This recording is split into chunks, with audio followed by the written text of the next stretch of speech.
Kagante onati odo o asi hado menjange kingani Jibril Asamarega kingani la ville de Paris odawa en direct nga donc como suga tumo be kingani yelemane nanti wa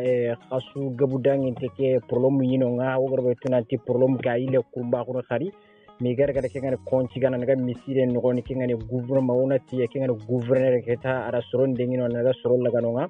donc odo akhinga do me kingani Jibril Asamarega antronga voilà bo wan kujini kingani wa kora info flashing tonga en même temps de sima trinkanda no nga donc i warni hamye gibe kita par exemple over hubetu nanti wa kingani wa yelemane sabare ke problème be gana sangunte te mali le menga wa mali ngoni mali palle ndo ko aswa sabare ke khala nan kafi wa kingani wa Paris men ngondi wa kingani ambassade kere ngando Kenya sababu wana sergebe bonde sabare ke khala donc o bana hubetu yo de toute façon kandi gamena makati wa Coran trinkanda no nga voilà akhi drame onani me kunyi ando durogote ado na amisike ado Coran kam matrin kandana nyugo man ay kharima hakki su torongori ke wate hakki su garno trinka kunyi ndando kantande na jonko indikati mare nyugo no mare nyakaro ko mantenga ke wate aha otoronga voilà drame lenki kota nga ngeri mutu Coran kam ma alinda na berinda mandange hakki Allah subhanahu wa ta'ala naga Allah ga ne khairi adu jida adu haqqitare Allah ga ni islami ni manda farma anga tingira sui aranga gunne nyano gon Allah ga ne haqqitare ki no ko mante dara menga digam pande ko na da nora ku dik no gon hinu hilyan no nga har mare men ngana ku mekenga aga biranga ko abono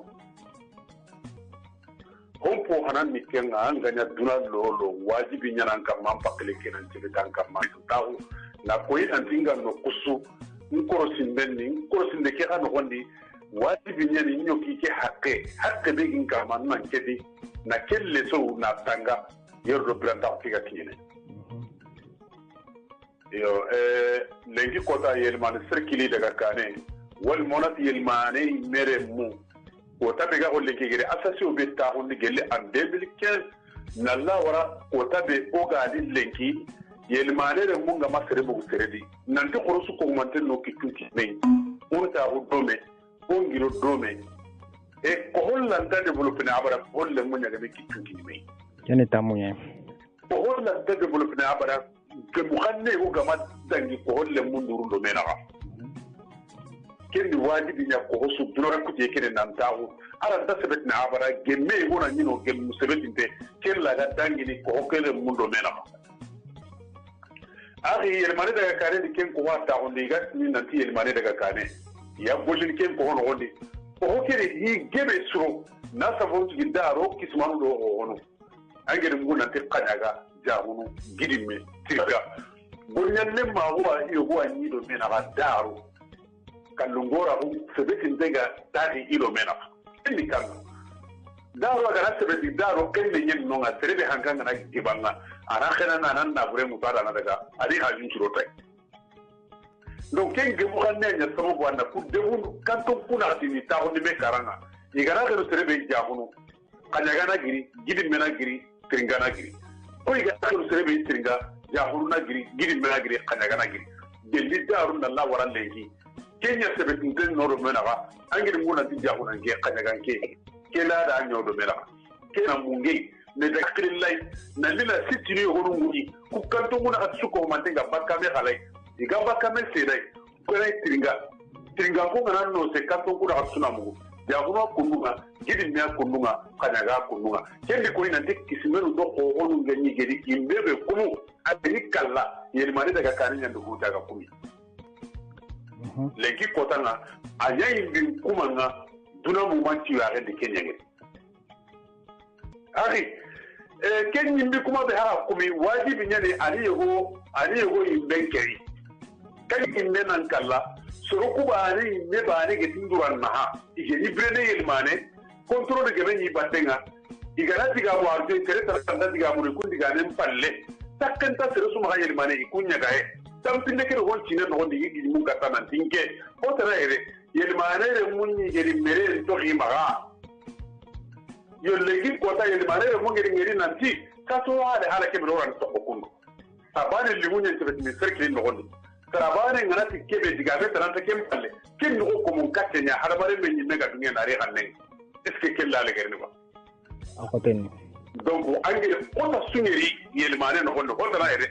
kota bana neki ani hangabe ge yimma yelmane kembo singa wajibi ne kana tahi da kidedi khairin ga kitreti lo kusu ngere kita hatti kalle ne ngere kita kasore ne ngere kita na gare sitia na konna usabeti nte gare go sabeti ro malil le tando menaga watin da ben tugari malil zen tanga gilli ga kenne yelmane daga kanil le munga ni raga ni kosoban kawo ikunna na famu na tu kusuru ni garantonya kuga kamana gare be siti yelmane daga kanenga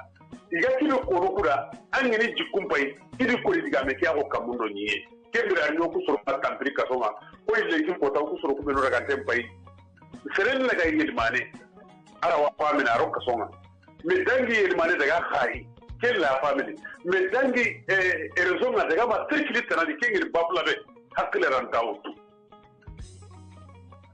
yo kembe afi le 19 dangi ndeke force l'ordre ngiri na daga kenu katiyari jafulure munga Kenya kama na deben koy gere ngare koy jabanu pilli gare gere deben mobere ire katiyari deben ko mu kumunya ati mara ko men ngale ga sakalo singi ngai garo no deben no kuna girti kimbakanga kuna girti kirhenanga koy tangi ko tanga tangi kharo nga tangire musuga me kapa na lo jindi direti wo garo jindi mobere ire katiyari jawru deben no kumunya maremme na gasin ketu na imbello karunga gasin de hari qasuba le melaga Allah subhanahu wa ta'ala ayu kinkisi woni tiri ayu kin daga me Allah subhanahu wa ta'ala Allah rayu kinkisi qayu obtalinga amara fati kesu ko mantenya na lo wandi kombo na holla ko koso na telehorum pay na ho e hube ga ita toloy maremme oni oga jamane be no gondi kengeni mali inati seriyan jamane nyen inati dambi jamane nyen inati islami jamane nyane mare meleki kotanga katingane jafuno de munga tikana kusuko mantendi na tu kusuko mante ngela garani kusuko mantenti betenga mari no honsu asikanga botigare munchondo menga wol ma asikanga yirmane daga kanel le munchondo menga na koina ndi kusuga sebetini jamane be kena nille jana ken jamane hakle rantaw tu grame gelli digame gamma tinde gamma wala na angar diam wonde simankiro trinkanda no da hamiye gebe kitano woni par exemple ande diam gebe ko ku oro ku kuni hokuru mbanyo ku hagar ku mo par exemple angana diamen kita e wa akka ko nana nyi maro streve ga tundo ko kinga soro la fiya ni mo siri par exemple higebe ko ni donc o daga andi gam ku nyi donc min ta kundunga quoi bo ngamula na hube to khibare ken woni par exemple soro ku gari e wadde be ken woni donc angara ko andi gamen mo be roti dingiran gebe gazi nga katini foga ndoko jamale lomu kara ese ya deben karo munda ese ya ni atake ba ube ho manyi ngida nyakununya ita darame awu tu sari barhagu mungarni gouverneur de trende go jonko indikati japonu kasingane agarni ko kumbene lenki melenga adi irefirne de berikati kasingane japonu de gumenga chekuta kebe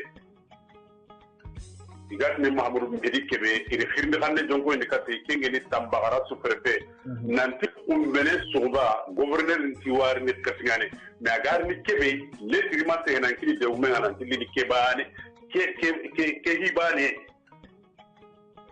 ariem palle ani katingane ko ngema kontiga komini ngertu nanti ari tikie aga danteri ke to xotana de le 10 décembre 2017 kontigare mu mairie bega kontigare mu kamma de plainte ngana plainte no liste tara kamma ken kontigare mere mu jena singa koy gelle en 2019 na la wara lenkia mairie bega ta ko commune no da ta on de plainte ni kontigare mu ni kenya ko kenti xawa pen mo wuga état be lenki ko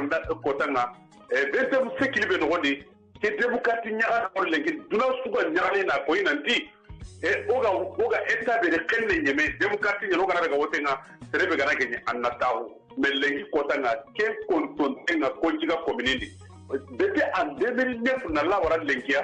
ke meri bana ne be ganu nga aga tafu andika uti wotere ata uti plainte nya pati soronga kare kingiri mamur hawa gasama ari khanni me sekri ken ko ni ken na sekri le mum palle ko ime yo andi kan kutega fana baka to kwa donc yugo ke ga taru amataru election ma sero amataru voting kilen kama kwa taru ti ida utu ana taru ndi kunwa kebe haino nga sasa kwa makangi ya kebe watenga voilà en 2009 aro terebe ni kandanga adema ni kandanga e kuyerde ni kandanga e adema meri ngele palle kasu sege aro bito dantanto kem palle ani igeri na lagindi na kemeri be hanu nga kundu na taundi kemeri jaman chuga wote kebera na kengindi bakano na ke taundi fanka aro sembe aro nanti senginda na brengi ma na hanka ma hundi iri kemgindi la ke taundi komini le mum panka ngrebere iri ke ire kembo kunonga ma allo e apsegi dangem balle darale gelike na la waran lenkia e gelike communiquer munya mulla na ngri ben oku oga tare be no ni ko tiga tare ke asuni modi nyanga na tigindi keme tigira su gari santi ke su ko mande no modi por la kenya na sababu tigi oku de be ko ro ta o te endemu sarabane garo go de be e sar holla khibane na akhiri na go ka tawla na kemanya kente ti jom de be kenta takhri mo ni wa to kono kenya nya sababu har kegeri kemeri ga girti fanga ke be ro sembe be de bendi tauni nanti sere summa gida khari wara sino karagi baani yani sino karaga na timme wote nyani ona ginda suza ogoro de ke bonondi ogoro ta galle ma utu bugmedi na commune bono taw amadre ke khari wara antaw de bendi wara continue ke nga mazuska en 2016 wote nga kinyene ka 2016 wote nga kinyene communiquer bere mongiri na utu France America nandaga wara jama mali me jamani ke no gon nandaga wara kasiyani jamu no gon ko tiga me no gon adde be sun taro de bukuna hati be gano nga adde gume adma mi kundan kusu jere tinyimma ko asuko mande nyanta wa manya sere halle koy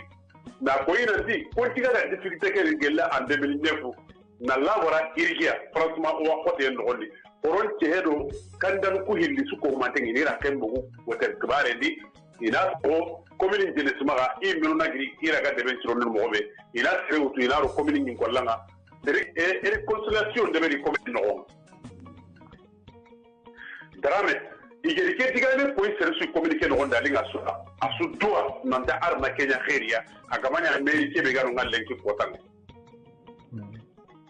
drame de trende go jonko indikati mer kateki igeri ke be girdo holte nanda ga kate nande o ha oran chekata ko commune de Konsiga difficulté ke len ko oro ke mademi o hazin take on ta mullo on dulle ke kama ora murama na dulu go to annan ta ke bugo woten parendi khasu ko mante de sarabane de khasu ko mante na hatta ke begeri lebulu naketi ina commune mutu par 5 ans e gana ergile ina ille yam ben parti politique be gana ni xadne baganda anna alla gana mer wajina anna mera wutu anna commune diride kem meri salimu kebeke kenti atile mun ngaha halle communiquer ga suru ti khannasu wallahi wadi iri takebe gel lengi iri takebe gel ko bene amen ni politique ga lingila mais commune le mun nan tugandi nanti ona nyamulla kenya dike ha wajibi kinalli darame commune le mun ma kengu to hawde anya renga an ga kasiri jawur no gonda anya ren pita gollu ko su kasiri no gondi aken taru kebe andi debe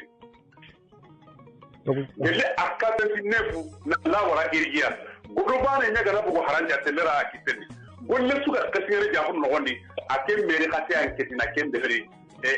kasiyare no gondi kem de serebe ga kem de ben mara me kenya nya sababwa de be ga confiance ko bi nga confiance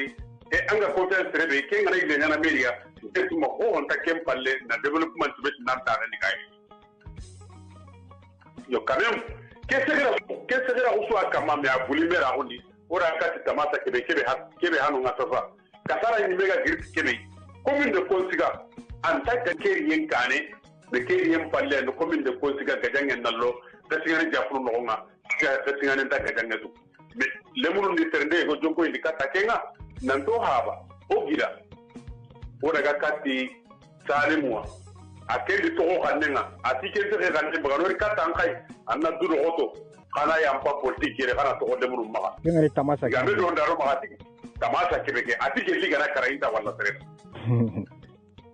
daire bo khadi hasan dano nyay mere hasenda digange be ko lemun ndu wallahi itangi de ko anda qawa hada mara menge kitna digambe su begine ne kama wasu anji kunyani e anda qawa donc ida ma kitna ngemu iti sa tonta mobiliser ne nanti anna ma an kan darondi mais salu kele bakem patle politique ndi o aranda ambane walla warno litsinde beri o da ngatelle election alla gana terebe takkeladi e anna komini mara digabe do ndaro ma daga me komi digabe nan gaba idaga election ma kenyari pili simbaga ko gali di simbaga lisunum ba kem palle aken tamaka bana ne il pele do le mun kulli singama e seria no mari seria no yalla ganani har defo ganangeri lisinga caractère no wani an appelente la kama mais kunga appelente lono lemuru lisinga ma wat be kembre 48 dangi ira kama seria mpalle e dara ne daga kite ngai mani tribunal donc ikuma tribunal be gayena amna bakado ikuma nya tu nanti ga plainte lona akhane magati no ko kebe par exemple e mana be ke ga plainte lona akhane makati deleke bicha kinyene pourquoi igamanya kati deleke bicha kinyene Mali oga jamane be ngesi ma tuinde nyani quoi Mali iwati ni seria jamane nyani me ko so tente wajibi nyana ngana har seria mbata na do tu seria hukumu no wonga me Mali no wonde har ngana seria ukuta hoga amma ke a wanke ke an kullenye wal man tirga hankani an kan kullenye seria kan batella gara fa kun ka parti to ko jamane ke seria ina nyaraga ha kun ka parti manye ka gara kentu nanti o erreur nga kan kalli sin no ni gara plainte la kan magati no be plainte ke sa hanteni finani meba voilà bon igere plainte la kamat no be kunti lemene de ngano na wi ma 20 nakita bon gandin sare ka tunuku veri nyani quoi ouais gandin sare ka tunuku veri nyani dama na ke angana daga do normal ni me donc gella gana ni hara gana ni ho gana ni lemene ke 21 kabana qasu ni me jate wal ma qasu na ni me jate angana daga wutu jate normal ni me hube gana mankara qasu ni me jate ma qasu na ati me jate kenya la lemene ke saro mankana ato 21 nanga mais gella gana ni erreur ngaro lemul lisinga tikelo ko mais est-ce que regarde tout le monde pour les 5 matchs mais est-ce qu'un kawaba voilà ngenya mulana kende kenno ko atirndanga parce que igari dati be par exemple ikun khakku par exemple khakuma wari ikunyi gara wari yawo par exemple pourquoi dernière minute ngai gari ke dati ya quoi bo khakku kano kunga khakku kamanya khagara wari ya quoi khakku manya gara khagara wari voilà bon no be gene parce que woto nanti élection ko yatia parce que kum parti que tu intends gagner i woto nanti élection ta consiga le mundo list tanando mena ga no ko wajibi nyali ikunga gele tikilebe hari gandi na burenya bagan list ke ga kande tikara su wa ga ni me kale mo daga tribunal nga yele mane tribunal nga idi kite ngidi tribunal be ga na kengi ni simega akota ni sura kata simaga akenya ni juge ahunga yele mana akota kite ke kiti atiga diga ndo korenda samasa atin da yare bo seria anta hakuma hakuna de localiste kama parce que hayre de la kama dati be voilà ada tin daki ouais voilà seria mara gandara qatle dege ayre definia seria mara gandara quand même iga diga ndo ko ra nga faraga election konjiga hajun ni election nyai ko tabiga wolengi anta konjiga gemunini toujours arin timmanka ngenya sinum pai iwuru rek pai karaga plainte karaga kitenga karaga wotenga akendi kite kundwa anyama mais serega hitina mulla abadan anta waninga hitina nya ille ibare ke hutunu ida daga ma hayi na appel ndebe na daga hayi na daga kurda appel nganunga na daga na listike na kanuni listi kadul lenki 23 sere nyani kai tin na likati lebur ngana ta kai tin kanu campagne nga termine ndenge miniminga hakile ranta utukwa no ke bo kenga gana ni tanga ni khamaga kharawa limne ke bakano na liti sireta na kenga na ni khasu gebe ga odo election na puke kana ka du gamni mais aganya dati gebe no gondi ke lanterno hakle no gondi quoi voilà ani ngere ge mun da de bere listim bonon lenki 23 sere jani ko jigale mun gari kai tin kitan nan ti iraga listim don de kai bangenga minimi khani campagne ga terminal la na mande berni kendi après nan ta de bere no ho tanara ta de bere donc darane xibar man kay ke so ga giriya ko jigale mun aha mare yo ngabula no kube tu kwa okuri nkiri o trenka nanu ngakwa ndoku limneke winga ni hakike be khagar listi gerondi bo khakun khamani khagara tunanta warni problem kinya khaiba bo o matu komi serere angata politiki no kunta politiki no gondi ngeni ya jongondi ngana nyi gella hara kana ni kungatu kenga to ku parce que le groupe politique no gondi ta politique to iroti butinda comme l'ingaro difficulté be dara ga beri franchement kenya ndi kempa killandurondi politique no donc gella hara kana na gatu de kei mena nyino ngam bon politique haro dat kebe diandi est ce que aduru wala e gana plente la kamaba gella har plente gara kamaba gara tribunal nga juju ngeri kiti na to no be gella gara serege hakri tare mulake ko no gondi est-ce que rentre l'élection en sortant andu donc ko igara kem bagane khama sireta na rondi khada bana ndaga quoi c'est ça randa awa bakao parce que lido ili bana no ko commune no gondi akelli si aro le mun ko lisi ibane no yo na mulo ganye ako ganye ara ke ganye mo makati kya famunu quoi anke mbane na ndaga ti dua kunu khara siren disqualifier na bagani ti erreur bo anke le gagne automatiquement khari jamane lom debe lomun khanta mulla khari ke makati no ya famunu quoi voilà araga kundu nyalo ko communiquer hay wutu sikiro ho seri ani nonga me akota serebe ga wota kendanga ko mo siki aro ho mi so ko mo na ti me manke ujunu siki suga ujunu siki ara mare men hondi ko mo siki sere an ngota da ngaro tanyere ho sere kunyande carte pita akenda ujunu ku yidiro ho para mare me kenti ko manten ka mulla ko ga jamane be roti de mukatiye wotem ko ta ide erreur nun de be nunga kota erreur nu be ru ga sikina woteke nile lemuru ndi kenti le kama ko ga jamane be di awa miskine pelenten ntajatene nandaga ma cour suprême nga hari me ka tawru ko tabe na lesingir ni nanti me na ma ta do ke pelenti sababu nga me idinya sababu sui parce que pelenti kere nandaga kitenga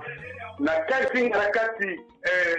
préfet be ga yirmane nante amma me ta hundi mer nu ga programme dati be nanti inta o kenda ti amma ta hunda kai tinga de lumoy kai tinu ko ma gaere donc kame kesu ko mate président di du to na daga meri ke ta hundi na sababu di gere pelente bere ikama woten kota seria kuteu be ga ro ku na tebetan kama woten kota ara ga woten burundini kesu ko mate de be kama ko bi le mundi pelente di kama pelente no mairisi daga pelente no kanundi komako parce que hoyi mara isoronga hankabanundi politigare munuka izikeni Allah subhanahu wa ta'ala kamaru jama kebe gi alle izikiki akama donc mare nyugo mankamun ngiri ya mankamun nangiri nandaga okwa ndangeli o taga o lemponti on takinanga patanga ndameri bemulla nantana komini mara Allah nda an poyenki nei Allah tanta kinki komini lemundaga kenyi ila kitunga donc wa ko konto ki luktana jamane oga jamane be ko to ngunteli le 15 décembre 2017 il a mairie occupé il manifeste ana na manifeste taila a o moy suntai gouvernement ta kamana digan kanne bagandi digan kanne be gan tikeme commune no nga sikandi nga il a mairie occupé le 15 décembre 2017 il faut tout l'ordre ngir kai nalina mara hanke suke jamai sarabane yonkin togeli soro tambiro bane blessé ni ko billi mala ara ko ta kullu ta ko na ani bi gati ngir saram pakke bere ga ida ga kai awati hino ko mo na gati ma ko mo ko ga bare me mobili nga ganana na dige kai hoptalinga iga soanyene har kelle ki na utu de liero asine nya asine ki awa tenga hindiro ya gari ko ni wal ma lemru ko no batenga kiti ila karanya haga le 19 décembre 2018 asina ila karanya ni le na tamu tugenga nantoga heta hankase be oronta ilere telle kutu melu ga to khane ondo gi yonkin bagandi ne hare Allah subhanahu wa ta'ala ga makite yonkin to gadi na nya tura yi har mare mun kamma na imbel no soron kanuna soron nan belete na tantigelo soro tumira ga kasoma wal man tantigelo soron yeri na kulla ga kasoma ngesi magella ganani kibare ngaro kontiga komini nyei in kawi karbe kontiga na muno nyei ne kulla ga ne de gere kasoma mi ile dangiri na daga ba yeli mane sebe juman tellen kota na kawi on tigindi juman misire la kenna iga kamana daga kale so laga i su goro laga na su ko man tello mobilindi idi daga nan digi jogu kai kunya hakka songa kota daga wallengi na la waran lengiya mane de mun karaga nanti goden to ma tangan to ma no kutanan to ma ne tere sugare tere ngamba to nyangi kibi ga nyanka ma annan tanne magandi kat duna dun kurun kata kure ida tunan dikata ora la o khate kebe nyana tora yego akama quel tora na utu ke le 19 le 20 décembre na la wara quel découvri wasta ka kontrol la kenga onta serekana onta serekata onta hankene onta gadanga me ona daga malik ko tilan ke daga o sorongi ma o ta kebe parce que o ta bien ini libre ça pour exactement o hadin kenyi kenga ako haju akubelu kusuko mantenga timme ona giri malik ko kala la kenga ko tabe ga wandi yedmane be mesko mantenga sakano igondo ya gare lemene ado onati owa terenkanda non pakle nyankanini nanti odo wa khi kengani Jibril Assa mariga kengani la ville de Paris no da hay direct nga khabar be ga yelemane donc aw kamana Kenya wa information kinoi bo Jibril Assa ndoku ngamula ndo kuyogo tigara sarampake kubenu raga sarampake kubenu gi maga ndoku itu nya ni maga listing ay di khere aba ube gari gana gamu serebe ina laga ube ini maga listing nya no gon wala sorodan tanto to ngi maga listing di parce que darana na hay igaraga yelimane me sare remundi il teri lo punye lemuni gono ko nga bakal le yelman sebe ko bakal dugubara ko bakal yelman kamu kungo soro putu kunyani ilmu ku kane terin yirai iri ade kiale Jibril sai kiale bakari jambwa kiale bakitaro gana kiale bakitaro inaraga kiale sanja hade inaraga kiale bakari jambwa inaraga iri sara goro kusura ga kundunya to serberu ga ni gazangana komini to nga ida kunya khere ni raga kwa wala soro bebe gani yelimane daga kare kunta komini nyimeze kumpa magidi obini ta kontiga ile bira ga kontiga iko idegere ga yelimane right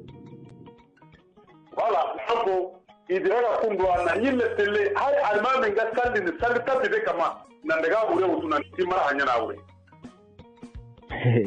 nandaga yelimane tarkiri superda sajo nyati hawina yele tankere go halle sine wal matandu be sine nandaga kombon da ya kunga handun nan digi su koso ni qarsulu mutu ikitege mo ho ina ke mutu da daga ke ayi rangu muku golleje yo amaka di tuni har kelenje serbe gara ordun kini soro kwana na parce ogra hube mu nanti ti gouverneur tige gara ganu ngati wati sorondi ke attaquer est ce que ken diga me delente de sa ken diga me tonte de ube tonye ni ay gouverneur ke legi kota ajo ko ba hatti atri baganda nani parce que jamaare ke hoga ma hande ki kota na anya woni mali administration kilunga kenga he gouverneur ndaga no na gouverneur ndaga salle ma hunde be kat ko jigan ko diga me do ndaro ma na diker kata ga ya hana sama amara anta hu meri ngani 50 mandi ora tama wara ani ko sa unyeri dimisone tama ta halle na lik halle mun ku seriya no gondi mali seriya no gondi ko sa unyeri gana dimisona palle ga mera umbono kesu ko manten te betem palle ande geri tuna kesu ko manten nya yoto nanti moyente a letu nukusu ko manten dimisone letu nukusu ko manten nya ka ken gouverneur bana ne akitel na la wara lengi har ken lengi jabaro bani matte a jabaro nya menia nallo sagata mantona mering la kenara tamata nallo mering ko bondi ani golle ndebe kursu beru gano de women conseiller Mamour Sadio Kebe atem pala diga mutu atare ngati monsieur le gouverneur atinga diga mbane konanda ha ati tamata e kontiga tensioi est-ce que tamasa kana démissionné yo yala kalaba kobil mu manchura ke masarabani yo kinga tokoro serebe batenga kaba ko keno ko makati famini ko par exemple harna khafara andi kan ko tegafe harna khafara o faba kebe yo kinga to kan goni yani mediga men no nang report no goni anti suro go jogi kunyi me wa idnara ko ten goni ranta ko suro no do akari bon ona keno ko kurani siri ko tamasa franchement ke diga men na kata e ko par exemple duna harmare meni angana de men do ko anda exemple nyawtu e wa serebenu ga buru kilebe katanke mbichaga bakata e kwa par exemple lo hayke dunabe no goni lenki ndoku mankange ngana girgo sir subatenga ndoku kelanga jamane kherinya mulanga diben kherinya mulanga tunanti suronga kamana karra batenga anke na faya na retire nki ko conseiller ngi makati tamasa ikeni kendiga mi ay kwa par exemple gouverneur nan kafi serebenu ko kamana supporter donc deben no ko pay kamana dega deben no goni balaw pay est ce que anantaru ananti mais est-ce qu'akela wa kumar na khariba diga même pas ki akama quoi akela ke marande de bari ay la wara bon donc ana retire baka ke khibare no gonda akhirina kenya di tare nanu amra mais agama bo ke khibare no gondi donc c'est compliqué donc sur makati kitene donc agar wa retire ne mo pour que ga conseil na ga baka mo be ba no serente yo Sereganta serebei aro Allah subhanahu wa ta'ala ganam taga nanya hakla logeno aro tunga ngana heduman ta on tondo mellandi ange mpajunta anta renga ampajunta wan kabilanga ampajundu koni kubenu ga anka ne gati lotiere bogu tiere ikun kay meru de renga anterni woni may jamanunga anterni mankambane kitanunga nantiga wati betni me dulaga ti eta fube lengi ganan ke bekta nan hakla logenya nanga ampajuntan tarim ma ampajuntan chumpum ma ampajuntan kadim ma anya na tante inaranda paklen do menara nanda chumpum dan katingara me onke nanga na jate nan tinko okuro tamata ni aya gunya ni ke meraka parce na tabo ti tamata na lo ku tenge wure okuro tamata ndime tamata khibaru njo nginte ga kuberi kamun no no ko kunyepe kenga serebe imera ndinguna katensi kini kella wati ki jama kane serebe antilo umangu tunarira kendi yara kella siki kokane no ko mali le tanya ni me anga tu diga igate le gara horo police toyi ouais igaba ko ga ho nora ga garambina gama ora unda la ta ko la kene nanti ka sa la raga ke motivo antaxe ouais ya dibina no kuri metaba ke no kumbe anga tu tamasa ime kherinya na kere quoi par exemple ko gara ke diga me ko kebe par exemple a kenyi me kherinya na kere anga na debe mula aran kenyi me par exemple a mera hu ngana girno ngara wo golle tana kitana na keli hakle ube debe problem tanara warni do kara wi la khalo ne me khibare ke ha diga na mo kebe kuno sebe no ga gouverneur ke falle iga kamana gouverneur ke warana e wa ke golle de bari iwa kamana tamasa jamba ko hakle ngara wore mo be par exemple har fon ko lun karay France ya yampa ino nga ke gilet jaune seront pas beaucoup ko yagra manifestation ya président koron kari tege nganta tuga hube mede barni Amerique pare duano khusu pare donc ke khibar nambe gana kinyanga en démission ni akwa anyi mena fanka ngara kwa donc c'est ça on a ke no ko ombugo nga kwa anka igana ki sere tanayi kwa tamasa ke ga fe khawo dungene ba drame okuba ko ndo okuti oku erkebe mur gouverneur ma oku inna hajunta hanka ke imme oku ti hino hille oku Kenya swangara gouverneur na délégation spéciale ligi arar commune ma ke ni bane hillandi gella ganani serian ndi ko nanti réconciliation la wa de verni tamata kana na sorona bugu me tamata imme ko oku hajunga ko be ruga tamata do tamata matengari kun mena li communiquer no hondi ido lemu kuna zere communiquer do me wore 5 ngati mene o ko hakilla no illa wara gouverneur ngol ante dangin keri est-ce que awa dangin keri ba tamata e ti suri tamata e ti ko tiga setsonga parce que ko tiga na mbono ke li tata geri mera hunde ke ko nanti akete suri mais c'est tamata pour andi an kute ga fanam pakato quoi par exemple no ko kumegwa na ngo ko nyaaka ngay ko fuko na ken no ko na ken una ndigam ken kam par exemple tamasa wono nga déjà dossier nga tamasa kama déjà amma golli debe no gondi debe lo mu anga golli ni mo ba antelingi danga bon soro tana ro garan ken pousser nan tan ta ko no bo khasu gebudangi teke o haba ke harna ne manda ma kebe yonki nga to gano goni donc ken kara hotan lan kafu tamasa pour lo mu nga kari bo tamasa a haklenda ken simana kam wo igara gana tikile kebe est-ce que solution ok i de ke dige kile ba parce que makati ra famu ko serbe ko kamana deba quoi ya ke ko ma solution e pe na ay gari katina mu hilde na ma o ri pere to ko sukama katini na nu hilde daramen kenya na ma am po ngana imma nga wala ka tanga ke nyimiri haipo ouais deka timina seria no nga seria ngumu ngeru be kakama batarangi sahe iskandal khore ori ngeri jamanu nyimbe kere do kencho babunga maginga gidiro kenga nanti duno tunatu na soro mara imadu wana jamane mara me tabata hay takini na nuli yana mara keni 56 isuma ni sabana nekia aha mera hoke de ticket to bana ne akle taw bon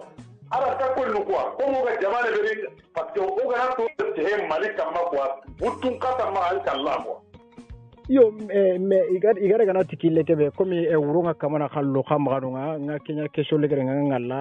nga no warni ti khari angara hakati be uti presque haywa 40 minutes ya saza digamu nga vraiment wana warni mo stili qura info nga ti angara hakati be kinoi donc o murna ma khari toujours wa khabar kurba be ngana bugo kharura nani dome quoi bon khabar ki hay mo kebe c'est compliqué nga mulana ke no ko bana to srebe no hay yidi garaga kasoke ima hakati ko nanti wi wala ba ube khabar ni ma kam bon pour l'instant on va khabar mo ire ga tenni hatta wadi ni populare ya harutummi e ado tantege ado hoy bu gore kenya hatta kanu me kono ko i musaka konti kiti musaka daga kare ni kiti musaka na tere daga kare ga dogo ya hay kasonga daga kana ni le garna kiti musaka ngano nga khari kwa ya hay kasonga iga jibe minni e daga kane ya no gono iga igande be igana daga kane ya no gono i ho su komande daga kane ke tanti ke ho tere yo me tamasa nan kawna keno ku jate laga nanti eske o kesu falle ikera warni wa iga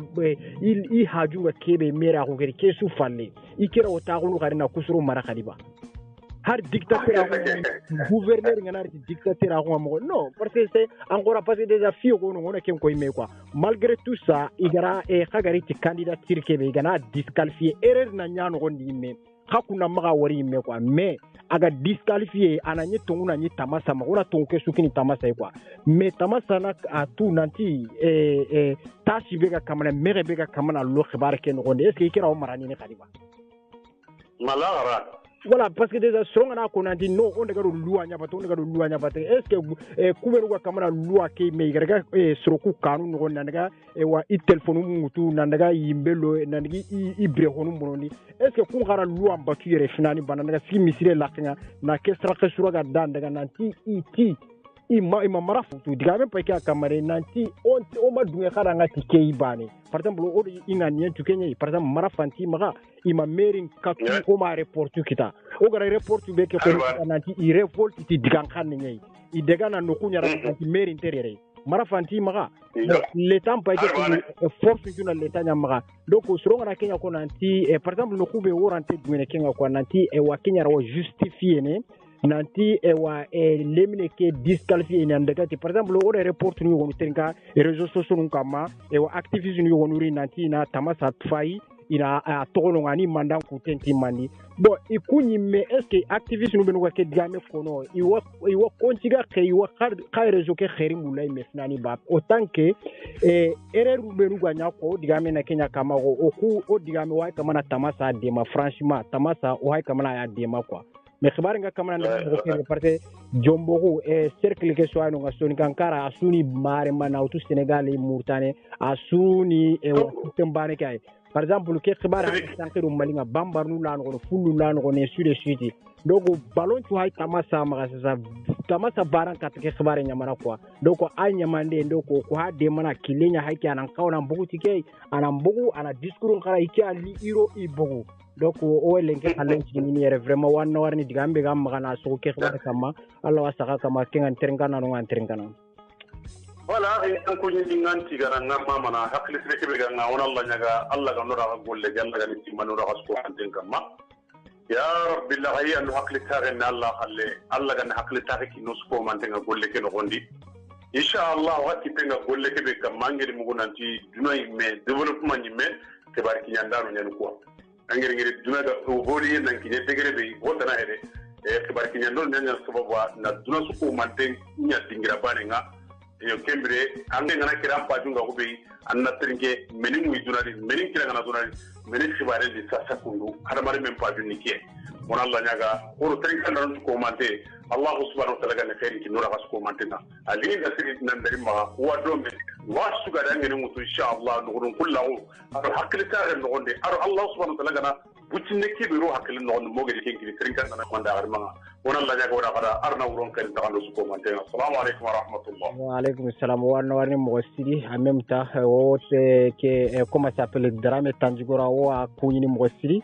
ado okuinde men janga parino nga adi ngone kengani el fode khumba ture wa hakuni mo siri aken sababu nyimanya o da khagara katimek tana quoi inshallah merci beaucoup merci